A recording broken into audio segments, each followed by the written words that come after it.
시작.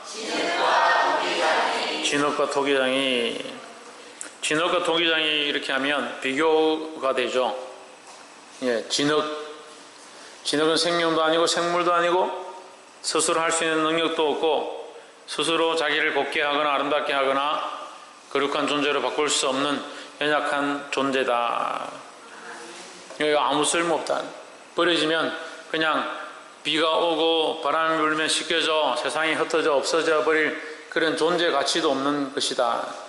누가 그렇느냐? 우리가 그렇다. 우리가 그런 인생이다 라는 거예요. 그런 인생인데도 자기가 아주 대단한 줄 알고 자기가 없으면 세상이 안 돌아가는 줄 알고 자기밖에 없는 줄 알고 참 자기밖에 없는 줄 알고 참 신기하죠. 자기밖에 없는 줄 아는 게. 그래서 세상이 자기를 위해 돌아간다. 세상이 자기를 위해 존재하고 자기가 마음에 안 들면 세상이 다 마음에 안 든다. 자기가 다 중심이다. 세상에 따라서 세상에 내가 중심이다. 그걸 내가 중심이다. 그걸 내가 딱 중심이니까 세상이 나를 위해 돌아가야 돼. 스케줄도 나를 위해 돌아가야 되고 상황도 나를 위해 돌아가야 돼. 친구들도 나를 위해 돌아가야 되고 교회 프로그램도 나를 위해 딱 돌아가야 되고 왜 프로그램 이런 때 이 시간에 이런 일을 왜 지금 이거 하나 하필 내가 딱 이 시간에 딱 내가 필요한 거 이거인데 대단해요. 말로는 목사님밖에 없습니다. 말이나 못하면 말은 목사님 다 말씀대로 해야 되고 하나님 말씀 읽어보니까 참 하나님 말씀이 참말로 맞고 우리 참말로 맞고 하는 사람 몇 명 없는데 어쨌든 그 사람들한테 얘기하는 게 아니고 다 얘기하는 다 얘기하는 거예요. 자기중심적이 되면 자기중심적이 되면 이게 문제라. 자기가 중심이니까 그 하나님도 뭐요? 변방이다. 자기를 위해서 하나님도 필요한 거예요. 자기 필요하면 기도하잖아요. 내가 필요하면 하나님 빨리 응답해 주시고 기도하는 거예요. 차가 시동이 안 걸려야 전부 다 집중을 해가지고 주여 하고 기도를 하고 바닷가 놀러가서 하루 종일 놀 동안 하나님 한 번 안 찾더만 차가 시동이 안 걸리니까 전부 하나님 찾고 얼마나 믿음이 다 좋은지 막 다 그렇다는 건 아니지만 우리 안에 이런 연약한 모습들이 있다는 거예요. 왜 자기중심적이냐? 우린 진흙 것 같다. 옆에 사람 보죠. 우리는 진흙과 같은 존재입니다. 하나님이 흙으로 만드셨고 흙에서 났으니 흙으로 돌아갈지라. 그게 인생이다 하는 거죠. 그럼 흙과 같이 아무것도 아니고 없어질 존재들이 뭐 자꾸 자기중심적으로 사느냐. 토기장에는 생명이 있고 능력이 있고 재능이 있고 기술이 있고 자기 뜻대로 진흙을 얼마든지 주물렀다 폈다 할 수 있는 존재다라는 거죠. 우리가 영적으로 볼 때 우리는 진흙과 같은 존재고 하나님은 전능하신 토기장이다라는 거죠. 그럼 인생을 만드시고 인도하시고 가르치고 선택할 자는 누구냐? 하나님밖에 없다라는 거죠. 그런데 인생이 얼마나 교만해서 하나님처럼 되려고 한다는 거예요. 그게 선악과를 따먹은 아담의 모습인데 오늘날 우리가 똑같이 우리 마음대로 하나님을 선택했다가 선택 안 했다가 죄를 선택했다가 선택하지 않았다가 자기 마음대로 하는 거예요. 그러면서 자기는 나는 죄 없다. 내가 무슨 죄를 지었느냐. 볼 수 있기를 주의 이름으로 축복합니다. 오늘 이 본문의 말씀이 저와 여러분에게 거룩한 도전들이 되기를 간절히 소망합니다. 19절 말씀. 그래서 참고로 말씀드리면 로마서에서 8장은 한금률이다. 요한복음의 한금률은 11장부터 15장까지 16장까지 예수 그리스도의 오신 목적과 오실 보혜사에 대해서 설명하는 부분, 이것이 굉장히 중요한 부분이고 다른 성경에는 잘 없어요. 요한복음에만 특별히 나와 있다. 이 로마서의 한금률은 뭐냐? 8장입니다. 8장이 우리에게 지극한 은혜가 된다는 거죠. 그럼 9장은 뭐냐? 9장은 예정론이에요. 예정에 대해서 하나님 예정하셨다. 그럼 9장을 풀지 못하면 로마서를 풀 수 없는 거예요. 근데 많은 사람들은 9장만 빼고 풉니다. 성경을 잘 해석하다가 9장에 가면 이거 9장 어렵다. 이거 성도들 몰라도 된다. 저도 신학 가기 전에 목회자들이 뭐라고 하냐면 이건 네 몰라도 된다. 삼위일체 너무 신경 쓰지 말고 믿어라. 예전노 네가 뭘 알아가 뭐 하겠노 믿어라. 군대를 갔더니 신학하는 전도사님 만나가지고 둘이서 말씀 가지고 토론을 막 하는데 가다가 딱 예정론에 딱 부딪히니까 그거는 형제님이 들으면 시험이 되니까 그냥 아는 것까지만 알고 계시면 됩니다. 그래도 얘기해달라. 책을 막 복사를 해가지고 막 히브리어 원어 해가지고 이만큼 갖다 준 거 제가 막 읽어봤어요. 그거 별거 없대요. 믿으면 되는데 문제는 이걸 믿지 못하고 이해하지 못하니까 다른 사람에게 설명할 수가 없다. 이걸 로마서 9장을 해석하지 못하면요 신학적으로 미완성 단계. 저는 그렇게 봅니다. 그건 저는 그렇게 본다고요.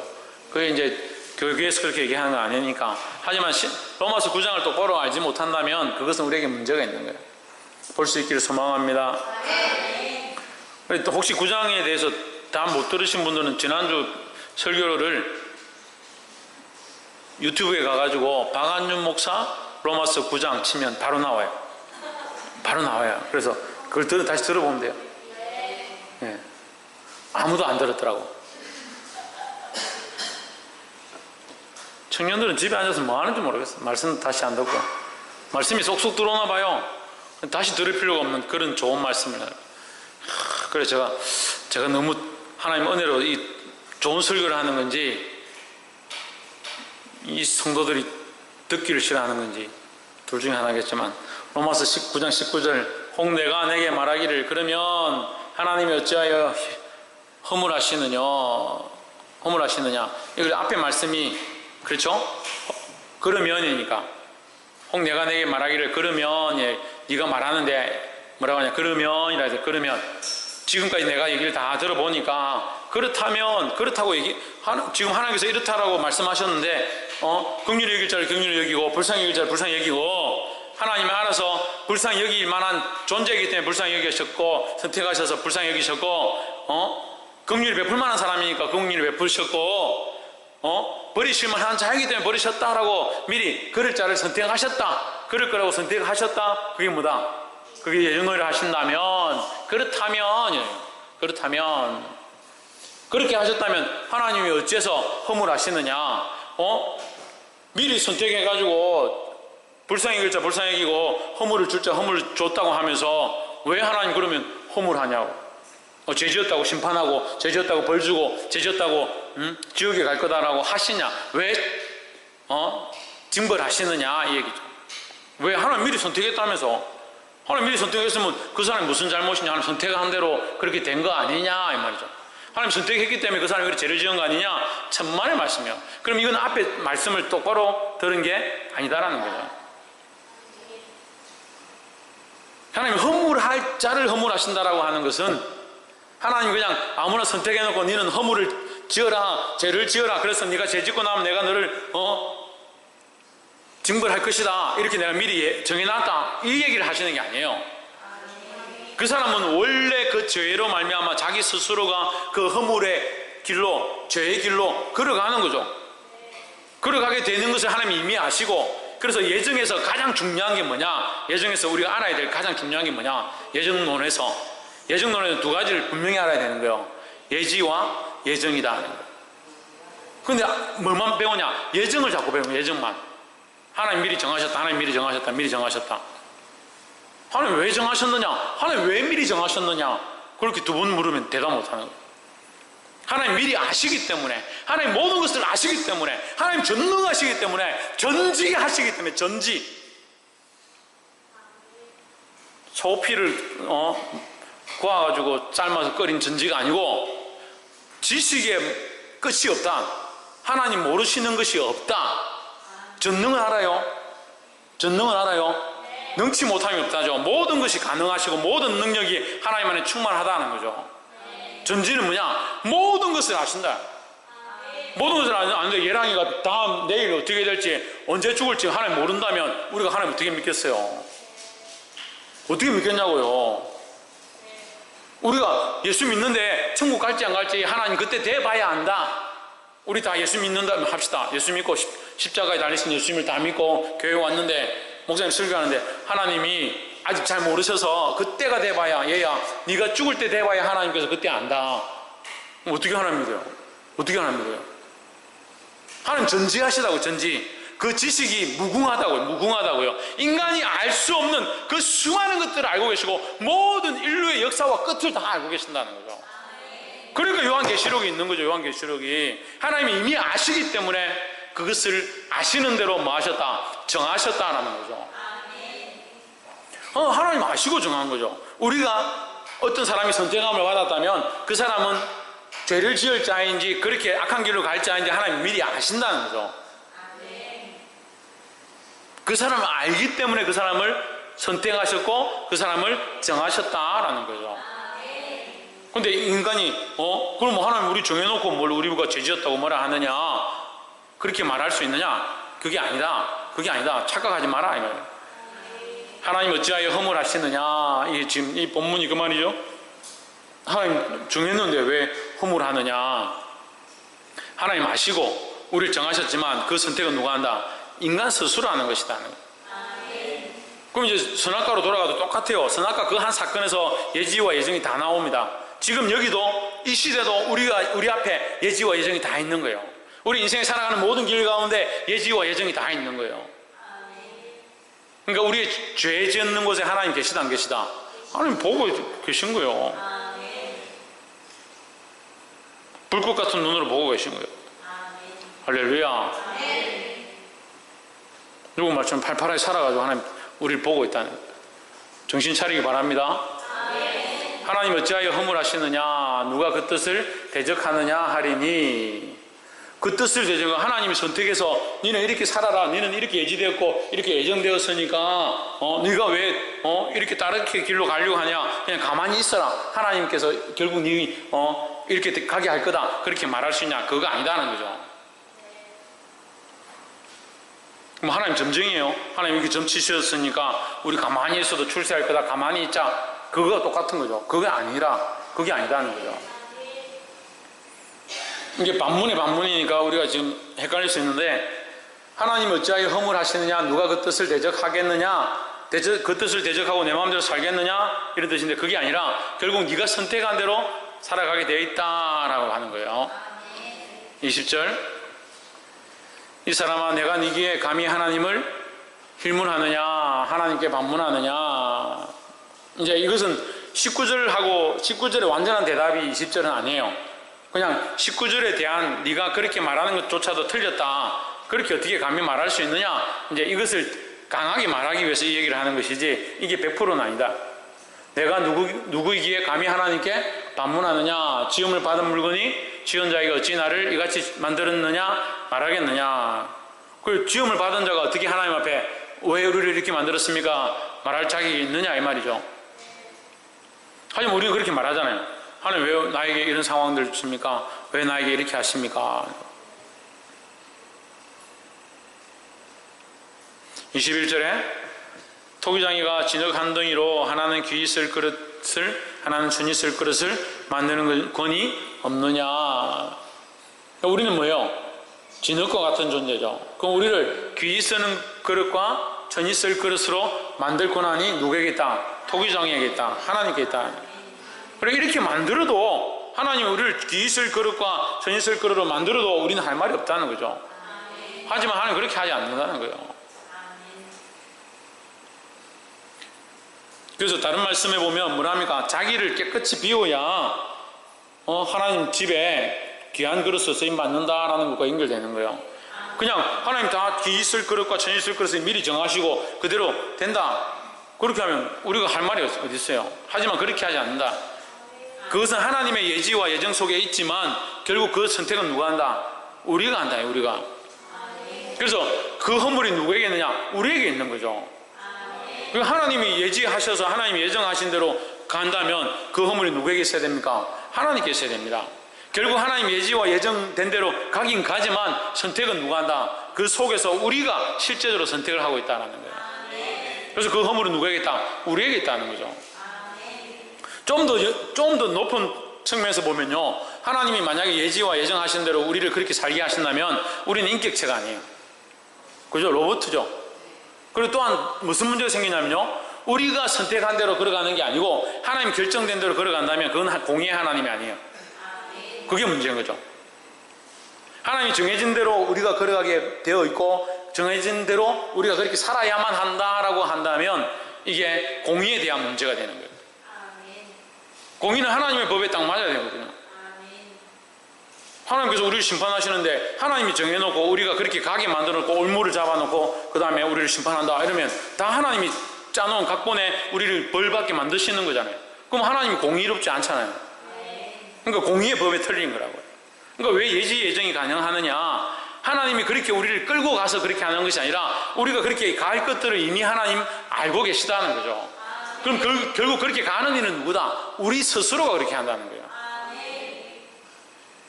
복이 되기를 주 이름으로 축복합니다. 결국 우리가 선택해서 이렇게 한다 하지만 하나님이 강제로 우리를 이렇게 만들었다 하더라도 우리는 말할 자격이 없다. 그러니까 어떻게 해라? 좀 믿어라. 하나님 그렇게 하시지 않을 분들은 좀 믿어라 라는 얘기. 22절 만일 하나님이 그 진노를 보이시고 그 능력을 알게 하고자 하사 멸하기로 준비된 진노의 그릇을 오래 참으심으로 관용하시고 하십니다. 이 22절이 굉장히 어려운데요. 만일 하나님이 그의 진노를 보이시고 진노를 보이시자 했으면 진노를 나타내야 되는데 보이시고 그의 능력을 알게 하고자 하사 멸하기로 준비된 진노의 그릇을 쏟아야 되는데 이 앞에 본문대로 하면 진노의 그릇을 쏟으시고 이렇게 해야 말이 되잖아요. 근데 오래 참으심으로 관용하시고 하나님 어떤 분이시냐? 관용하시는 분이시다. 하나님 정하셨는데 질그릇을 천이 쓰는 것과 귀 쓰는 것으로 했는데 천이 쓰는 그릇이 마음에 안 들면 그냥 쏟아버리면 되잖아요. 그렇게 할 수 있는 권한이 하나님께 있지만 하나님 어떻게 하시냐? 관용하신다라는 거죠. 그런데 이 말씀은 이제 좀 더 영적으로 보면 이제 유대인과 이방인으로 나눠지는 거예요. 그래서 우리는 어떻게 보면 진노를 받기에 합당한 그릇이지만, 그죠? 우리는 이 이스라엘 백성의 관점에서 보면요. 다시 설명할게요. 이스라엘 유대인의 관점에서 보면 우리는 뭐요? 이방인이고 종이고 죽을 수밖에 없는 자들이잖아요. 그죠? 그럼 진노는 어디에 있습니까? 이방인 가운데 있는 거죠. 이방인 가운데 택함을 받지 못했으니까 이방인 가운데 이미 진노가 있고 진노의 결정이 여기 부어질 준비가 되어 있는 거죠. 이스라엘 백성은 어때요? 하나님의 택한 선민이니까 죄를 좀 지어도 괜찮고 어쨌든 이스라엘에서 태어났으니까 결국은 우리는 하나님의 택한 선민으로 구원받을 거라 이런 착각을 하고 사는 거죠. 그런데 이 사람들 관점에서는 우리는 진노받은 백성이다. 그런데 이 백성들이 진노받고 죽고 구원을 받지 못해야 되는데 하나님의 진노가 여기 쏟아지지 않고 어떻게 하고 있느냐? 오랫동안 참으시는 거죠. 참으시고 관용하시고 어떻게 하냐? 오히려 이들을 불러서 하나님의 택한 자의 자리로 이끌으셨다는 거죠. 그래서 지금 유대인들에게는 이게 이해가 안 되는 거예요. 아니 우리를 택한 선민이라 불러놓고 왜 이방인에게 진노하지 않고 그들을 불러서 다시 이끌어서 하나님 앞에 은혜의 자리로 나오게 하고 예수 그리스도의 십자가를 통해서 구원을 받게 하느냐? 그렇게 말할 수 있죠. 그럴 때 이렇게 말해야죠. 지음을 받은 자가 어떻게 지으신 자에게 힐문하느냐? 이렇게 해야죠. 이건 뭐예요? 하나님의 뜻이라는 거예요. 하나님의 뜻이라는 거죠. 좀 더 들어가면 유대인 너희가 완악하고 하나님의 말씀을 듣지 아니하고 패역하고 교만하고 자기 생각으로 나아감으로 말미암아 머리를 버렸다. 하나님의 사랑을 잊어버리고 오히려 버림받은 것 같은 이방인들이 하나님을 사모하고 예수 그리스도를 사모하고 그것을 믿고자 함으로 구원의 자리에 축복의 자리에 나오게 됐다라는 거죠. 할렐루야. 그러니까 우리 관점에서 볼 때는 우리는 뭐예요? 하나님의 이 관용과 은혜 안에 있는 거예요. 23절 또한 영광받기로 예비하신 바 긍휼의 그릇에 대하여 그 영광의 부유함을 알게 하고자 하셨을지라도 무슨 말 하리요? 영광받기로 예비하신 긍휼의 그릇에 대하여 그 영광의 풍성함을 알게 하고자 영광의 풍성함을 알게 했다. 그러니까 유대인들이 이것을 보고 질투가 나는 거예요. 어떻게 이방인에게는 이렇게 은혜를 베풀고 우리에게는 영광을 보이지 않느냐? 그걸 이제 드러낸다 하더라도 무슨 말 하겠느냐 이 말이에요. 할렐루야. 이거 어렵죠? 한 번 더 설명할까요? 한 번 더 설명할까요? 자, 22절과 23절을 보면 진노의 그릇에 대하여 진노하지 않으시고 긍휼을 베푸시고 참으심으로 관용을 주셨다라는 것이고, 23절은 뭐요? 영광 받기에 예비된 거기에 영광의 부유함을 함께 더하게 하셨을지라도 무슨 말 하겠느냐? 그럼 우리의 인간의 원리로는 원래 구원받을 자만 구원받고 영광 받을 자만 영광 받고 버림받아야 될 자는 버림받아야 된다. 인간의 관점 그렇잖아요. 유대인의 관점은 그런 거예요. 지금 로마서를 읽고 있는 로마인들 가운데 유대인들은 그런 거예요. 우리는 할례를 받았고 율법을 지켰고, 지금 여러분 로마서 지금 이때까지 하면서 계속 그 얘기 하잖아요. 할례 받았다, 우리는 할례당이다, 우리는 율법을 지켰다, 율법당이다, 우리는 할례 받았으니까 우리는 택한 선민이고 하나님의 자녀들이다, 이렇게 하고 있는 거잖아요. 그러니까 너희들이 그렇게 말하는 그 할례 받았고 율법주의자들이고 유대인이기 때문에 너희는 특별히 구원받았다라고 생각하는 그 생각은 잘못됐다. 왜 잘못됐냐? 그렇게 영광받을 거라 생각하는 너희가 오히려 지금 영광 가운데 있지 않냐고 버림을 당하고 있고, 너희들 때문에 오히려 버림받아되고 거기 진노가 임할 거라 생각했던 그 이방인들에게 뭐가 임했느냐? 하나님의 긍휼의 풍성함이 드러나고 있다는 거예요. 그 로마 교회에 지금 유대인들은 오히려 몇 명 없고 이방인들이 막 들어와서 함께 예배하고 하나님 찬양하고 눈물 흘리고 막 은혜 가운데 나아가고 이렇게 하니까 깜짝 놀라는 거죠. 베드로가 가서 보니까 막 이방인들이 앉아서 막 예배하는데 막 성령 임해가 방언이 터지고 병이 고쳐지고, 거기 지금 세례를 주니까 성령이 역사하고 깜짝 놀라. 그걸 돌아와서 예루살렘 교회에 지금 보고를 하는 겁니다. 우리가 갔더니 이방인 가운데 지금 성령의 역사가 임하더라. 우리가 여기서 세례 주는 것이 합당하지 않느냐? 이렇게 되는 거죠. 지금까지는 유대인밖에는 하나님 앞에 택한 자가 없고 구원받은 자가 없다라고 하고 있는데, 베드로가 가서 보니까 지금 막 성령의 역사가 일어나고 있는 거예요. 그러니까 이게 지금 유대인들 속에는 헷갈리는 거죠. 자기들이 택한 선민이고 영광의 자리에 있고 그 풍성함들 받아야 될 자들인데, 오히려 자기들은 버림받고 진멸받고 심판받아야 될 이방인들에게 진노가 멈춰지고 그들이 영광의 자리에 나오고 있다. 그렇게 한다고 해서 유대인들 너희가 할 말이 있느냐? 무슨 말 하겠느냐? 그건 누구의 뜻이다? 토기장의 뜻이다. 토기장의 뜻이다.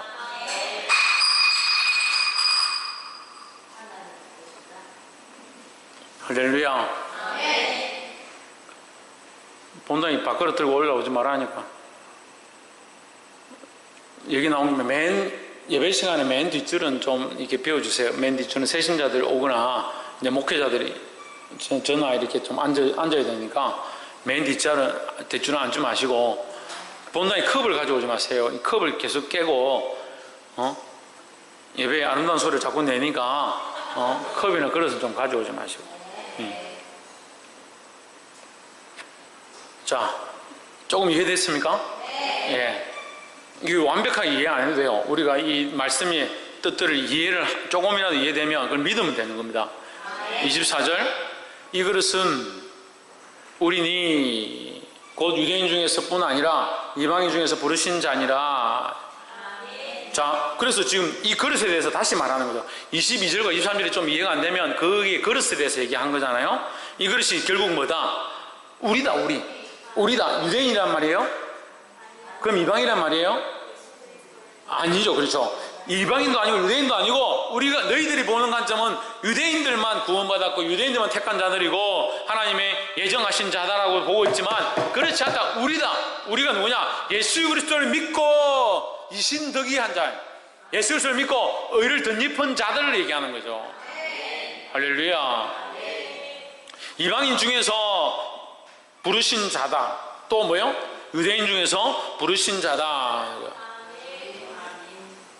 그러니까 이방인 중에서 유대인 중에서 부르심을 받은 자들은 어떻다? 그 진노가 속히 임하지 않고 그들에게 긍휼이 있고 그 오래 참으심으로 관용하시는 영광의 은혜가 있다라는 것을 지금 거꾸로 얘기하는 거죠. 25절, 호세아 그래서 이르기를 내가 내 백성 아닌 자를 내 백성이라 사랑치 아니한 자를 사랑한 자라 부르리라 했습니다. 그러니까 하나님 관점에서 내가 내 백성들을 사랑하고 유대인들을 내가 택하여 그들을 선민으로 세우려고 했으나 그들이 결국 하나님을 배반하고 자기들 마음대로 살았다. 그래서 내 백성이 아닌 이방인들을 선택하여 그들을 사랑했다. 이렇게 말씀하시는 거예요. 26절 너희는 내 백성이 아니라 한 그곳에서 저희가 살아계신 하나님의 아들이라 부름을 얻으리라 했습니다. 일컬음을 얻으리라. 할렐루야. 그 우리는 유대인이요? 아니죠. 혈통으로 보면 우리는 유대인이 아니에요. 하지만 우리는 참 유대인인 거예요. 김홍 교사님, 우리는 왜 참 유대인입니까? 우리가 왜 참 유대인입니까? 박규진 집사님, 우리가 왜 참 유대인입니까? 김정신 집사님, 우리는 왜 참 유대인입니까?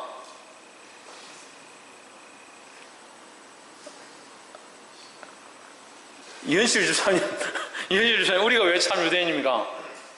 이방인 중에서 부르신 자 중에서도 우리가 예수를 믿고. 할렐루야. 네. 오늘 집에 가서 서로 의논해 보십시오. 그러니까 김은옥 집사님, 박필정 집사님, 이현실 집사님 다 맞는 얘기예요. 그래 종합해서 이제 이현실 집사님 얘기를 한 거죠. 우리는 부르심을 받았기 때문에 예수 그리스도를 믿고 있기 때문에 할렐루야. 그렇기 때문에 우리는 하나님 아들이죠.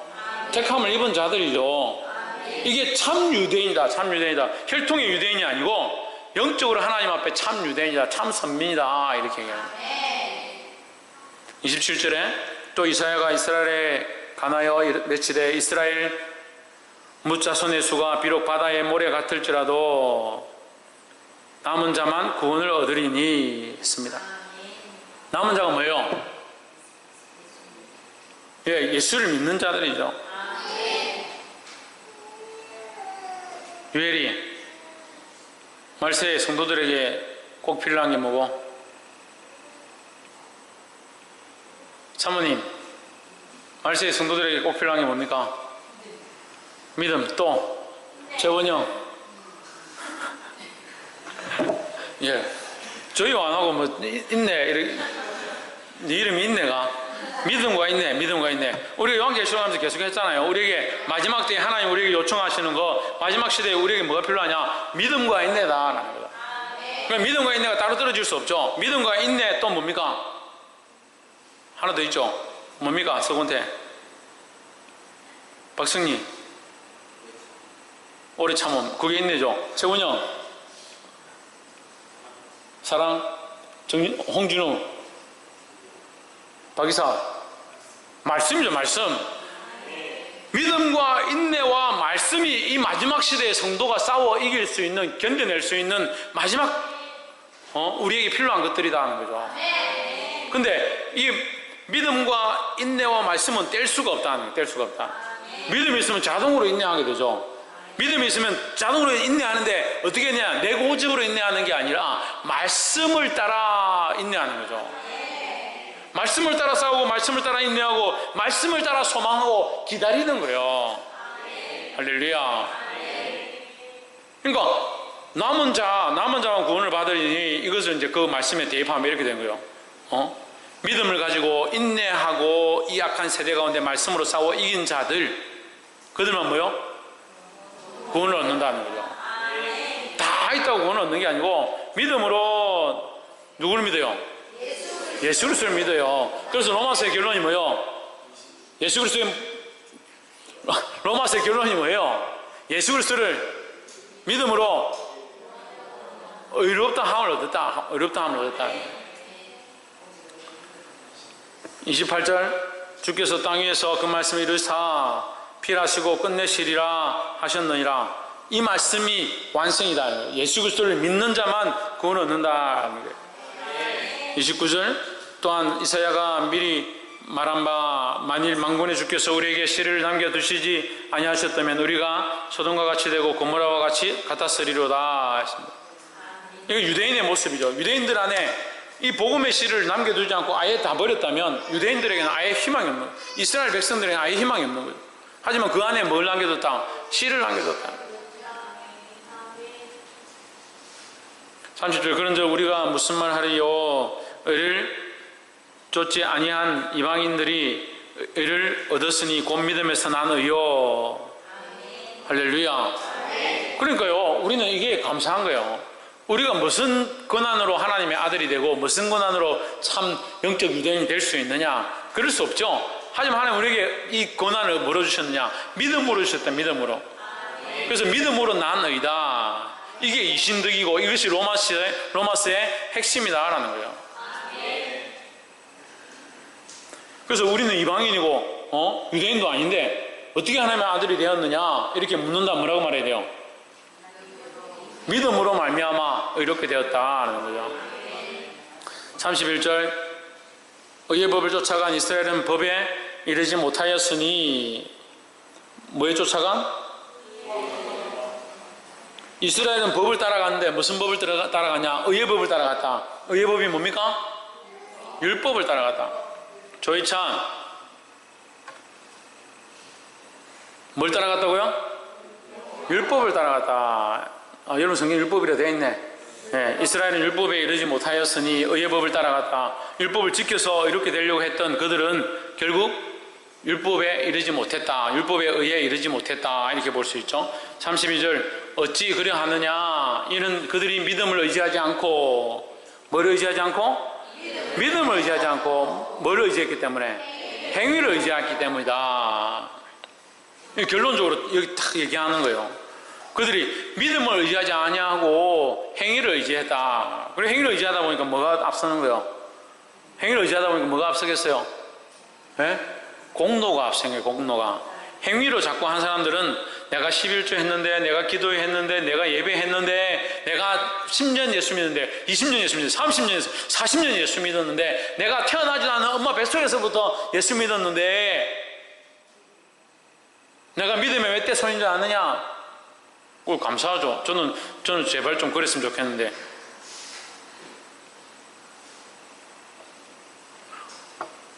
우리 자식들이 지금 말한다고 속 썩이는 것도, 이 믿음이 1대밖에 안 돼서, 2대밖에 안 돼서 이렇구나. 3대, 4대가 되면 더 거룩해지겠지. 그런 소망이 있습니다. 아멘 하지 말고 너희들은 똑바로, 너 스스로 지금 2대라도 정신을 차리고 똑바로 해야지 뭘, 저거가 아멘 하나.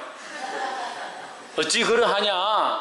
이는 그들이 믿음을 의지하지 않고 뭘 의지해서? 행위를 의지합니다. 그래서 행위로 의지하면 안 된다는 거죠. 그럼 행위는 무익하느냐? 그렇지 않습니다. 행위가 무익한 게 아니라는 거죠. 결국 우리가 선택하기 때문에 행위도 중요합니다. 하지만 더 중요한 건 뭐다? 믿음이다 하는 거예요. 그럼 믿음보다 더 중요한 게 있습니다. 뭡니까? 믿음보다 더 중요한 게 있으면 뭡니까? 은혜죠. 은혜죠. 그게 은혜가 있으니까 믿음이 있는 거예요. 그래서 자꾸 믿음이 자꾸 행위로 되어버리는 이유가 있어요. 은혜를 까먹고 믿음이 앞서가면은 그게 행위라. 그죠? 믿음으로 나는 믿었다. 그게 나중에 뭐가 돼요? 믿음 자체가 의가 되는 거죠. 믿음이 의일 수가 없어요. 하나님의 은혜가 있기 때문에 우리가 믿어서 어렵게 된 거죠. 그래서 이 의는 자랑할 수 없다. 왜? 그저 받았기 때문에. 그래서 그 자꾸 믿음을 자기 행위로 자랑하기 시작하면 이게 문제가 된다는 거예요. 그래서 행위를 의지함이라 누가? 이 유대인들이.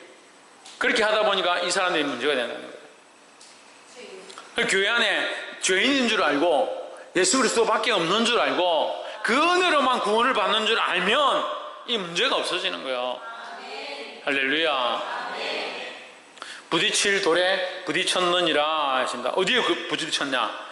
율법으로 살려고, 율법대로 살려고, 율법으로만 구원을 얻는다 막 달려가다 보니까 뭐가 다르냐? 예수 그리스도의 법과 다른 거죠. 예수 그리스도 은혜로 말미암아 우리가 아무 공로 없이 죄사함을 얻고 구원을 얻었다 이렇게 하니까 이 말씀이 아니하고 안 맞았다 걸려서 넘어지는 거예요. 그래서 예수 그리스도의 이 은혜의 법이 이신덕이가 믿어서 구원을 얻는다는 이 법이 자기들에게 걸려서 넘어지는 거예요. 뭐가 앞서서? 행위 구원이 앞서서. 행위 구원이 앞서서. 그럼 행위 구원이 필요 없느냐? 행위로 말씀을 따르는 건 필요하죠.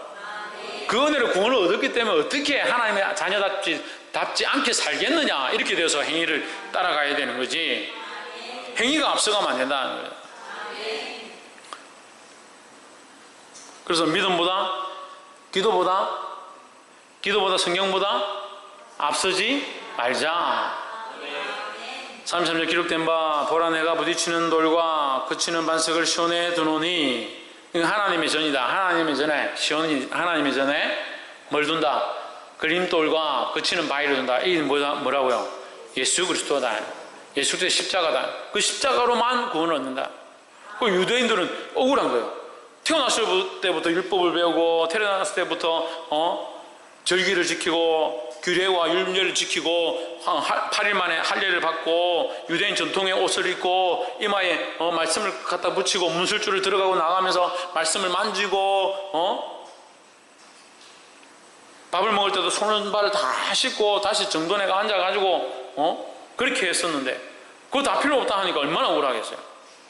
그러니까 예수 믿어 구원 얻는 거 이거 좋긴 한데 율법을 일단 지키는 유대인들에게 더 우선이 있다 막 이렇게 얘기를 하고 싶은 거죠. 근데 사도 바울이 뭐라고 하냐? 그건 아니다. 그건 아무 소용없다 라는 거죠. 그래서 그렇게 율법만 쫓아가는 너희보다 오히려 순수하게 믿음으로 예수만 바라보고 있는 저 이방인이 훨씬 더 영광을 받을 것이다 라고 얘기하는 거예요. 그래서 믿음으로 살지 않고 그리스도를 바라보지 않는 자에게는 그리스도의 십자가가 그 은혜의 도가 뭐가 되냐? 걸림돌이 되는 거예요. 거치는 바위가 되는 거예요. 그래서 유대인들이 어떻게 했습니까?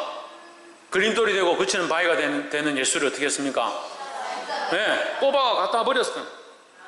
갖다 버렸다. 그 십자가에 못 박은 사건이에요. 뽑아서 갖다 버렸다. 건축자의 버린 돌이 돼버린 건축자는 유대인들이라 자기들이 건축한다고 생각하고 어디 바치니까 이 돌을 도대체 이건 어디 쓸모도 없고 이렇게 끼워 맞춰 보니까 우리가 지금까지 쌓아놓은 유대인이라는 이 형식들 이 구조에는 절대 맞을 수가 없다. 우리의 신앙의 바탕에 지금까지 수천 년 동안 내려온 이 틀에 의하면 모세의 법하고는 안 맞다. 예수를 필요 없다. 이게 차고 걷어내버려. 십자가에 못 박아버렸는데.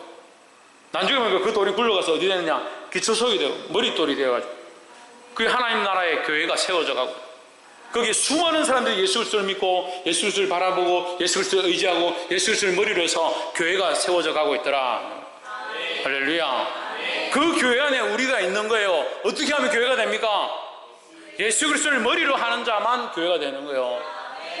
예수 그리스도를 머리로 한 신앙을 버리면 안 돼. 그걸 잊어버리면 안 돼요. 예수 그리스도를 주로 여기고 예수 그리스도를 머리로 하고 예수 그리스도를 나의 하나님으로 섬기는 그런 자에게 구원이 있다는 사실을 잊지 않기를 주의 이름으로 축복합니다. 오늘 이 말씀을 들은 대로 오직 믿음으로 예수 그리스도를 믿음으로 하나님의 은혜를 받는 저와 여러분 되시기를 주의 이름으로 축복합니다. 기도하겠습니다.